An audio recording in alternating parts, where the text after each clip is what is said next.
Willie D Live. Music can be controlled by something as small as the young kids don't like this sound no more. Mm-hmm. Or they don't like this style of clothes no more. Or this or that. There's a bunch of rules in hip hop music. I say hip hop music. I ain't gonna say that in no other music, cause like it ain't like that in country or Right. EDM or pop or something. You know what I'm saying? But with hip hop music, you know what I'm saying? Like hip hop music, they can stop listening to you just because you over 28 years old or something. You never Right. know with these little motherfuckers.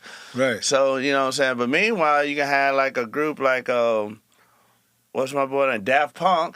I think they like creeping up to 60 or something. They definitely in their 50s. Rolling Stones, who in their 70s, Yeah. still touring and selling out. Yeah. But the reason why I use Daft Punk as an example, because, they wear the mask, and nobody know how they look. They still make new music. Okay. They still make new hits. Right. You know what I'm saying? So, all of us can tour for the rest of our life off these old songs, but still being able to put out new music is a different thing. And I still put out new music that people like. Matter of fact, my Spotify monthly listeners went up, in the last few years. I only had like 140,000 monthly listeners probably like 3 years ago, a year and a half ago, I think it was. Yeah, like year and a half.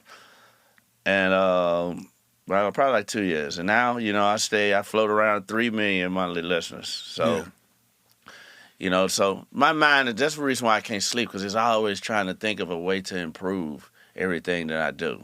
Yeah. And where did that come from? Like, where did that start? Like, it was what? From my dad. Your dad. And My what dad. did your dad do for a living? He owned a pest control company. He originally worked for Terminex. So you were raised by a boss. Yeah. He originally Okay. worked for Terminex, and he studied they plan and they whole MO. System, yeah. And he opened up his own company. Right. And Yeah. when they snatched their clients and everything. Probably did. Yeah. I mean that's the move. Yeah. If you They probably came in and did it way cheaper. You know what I'm saying? Yeah. Yeah, if you work for a company, I don't understand how somebody could work for a company 30 years or 40 years and get them all of that time and all that money. And instead of like going in there, learning what that company does and then competing with them. Like Yeah. basically compete against them. Yeah. Or maybe become like, what do they call those, a contractor with that company or whatever, where you provide certain goods and services to that company. Well, it's funny you brought that up. So the lady that told me about the 7 forms of income, she was an older black lady. I was sitting at a restaurant in Nashville, and I was just eating, and she walked over to me and my brother, and she was like, I'm getting my husband a laptop for his birthday, which y'all happen to know a good kind. I told her about the kind I like and whatnot. Mm-hmm. And we started talking and this and that, and she told us about the 7 forms of income, and she said, I did this. She said, me and my husband had a company where we supplied drink machines for a big office building. And she said, one day I asked him, I was like, who do your janitor work? She said, I got that position.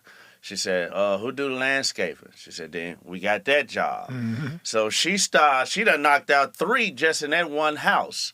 3 different jobs just in that one house. She probably do more than that by now. Right.